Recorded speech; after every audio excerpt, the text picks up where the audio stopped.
Fang Yuan berdiri di puncak gunung, dikepung oleh musuh-musuhnya. Tubuhnya bersimbah darah, jubah zamrudnya compang-camping, rambutnya acak-acakan. Dari ratusan luka yang menghiasi tubuhnya, darah merah tua menetes ke tanah, membentuk genanan di kakinya. Angin gunung meniup jubahnya, membuatnya berkibar liar seperti bendera perang. Di sekelilingnya, para pahlawan salih dari berbagai sekte menatapnya dengan mata penuh kebencian dan kewaspadaan. Beberapa adalah tetua yang dihormati, beberapa adalah pemuda berbakat yang menaruh harapan pada sektenya.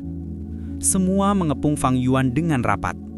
Beberapa meraung, beberapa mencibir, dan beberapa menahan napas takut akan pertahanan terakhir yang dimiliki iblis ini. Suasana menegang. 3 jam berlalu dalam diam yang membakar. Matahari perlahan menuruni lereng gunung, menyulut cahaya senja yang membara di pegunungan hijau. Fang Yuan tetap diam, tatapannya dalam dan tak terduga, bagaikan sumur tanpa dasar. Akhirnya, ia berbalik perlahan. Para pahlawan menyadari gerakan itu, mundur selangkah masing-masing.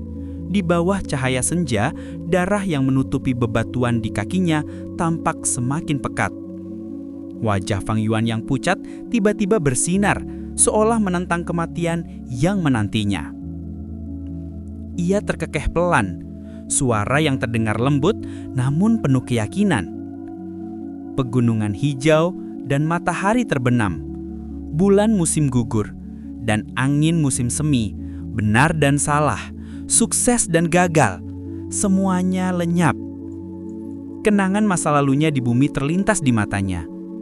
Ia teringat sebagai pelajar budaya Tiongkok sebelum secara kebetulan bereinkarnasi ke dunia ini.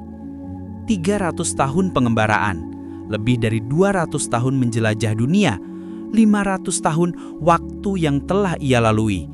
Semuanya terputar kembali di benaknya. Pada akhirnya, aku gagal, desah Fang Yuan. Namun hatinya tidak menyesal. Ia telah siap menghadapi ajalnya. Jalan yang ia pilih, jalan setan yang dipenuhi pembunuhan dan kekacauan, tidak menumbuhkan karma baik.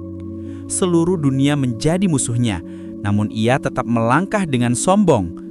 Ia menatap ke arah jangkrik musim gugur dan musim semi yang baru disempurnakan, alat yang akan memutarbalikan waktu. Dengan pikiran itu, ia tak bisa menahan tawa. Jika ini berhasil, aku tetap akan menjadi iblis di kehidupan selanjutnya. Para pahlawan mendesak maju. Mereka berteriak, memintanya menyerahkan jangkrik musim gugur dan musim semi. Tapi tepat saat itu, dengan suara dentuman keras, Fang Yuan menghancurkan dirinya sendiri. Beberapa saat kemudian, hujan musim semi turun lembut di Gunung Qingmao. Malam menjelang, angin sejuk menyapu desa yang diterangi ribuan lampu kecil. Desa bulan kuno tampak hidup. Paviliun megah berdiri di tengah-tengah, menjadi pusat upacara pencerahan yang sedang berlangsung. Kepala klan Gue Yue memimpin doa, meminta berkah leluhur agar generasi muda berbakat muncul dan menambah kekuatan keluarga.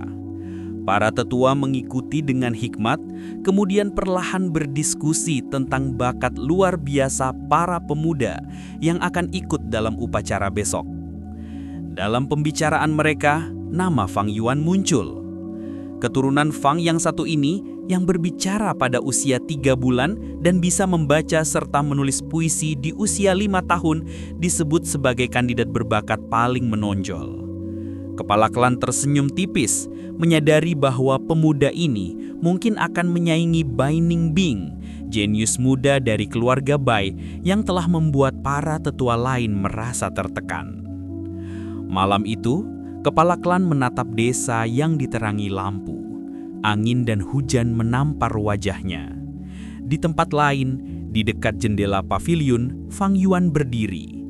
Ia menyadari efek dari jangkrik musim semi dan musim gugur telah bekerja. Ia telah kembali 500 tahun ke masa lalu. Tangan mudanya menutup perlahan, merasakan kenyataan kelahiran kembali ini. Suara tetesan hujan terdengar lembut, menenangkan. Fang Yuan menghela napas, mengetahui bahwa semua pengalaman masa depan yang ia lalui bukanlah mimpi. Ia benar-benar terlahir kembali dengan kesempatan untuk memulai segalanya kembali.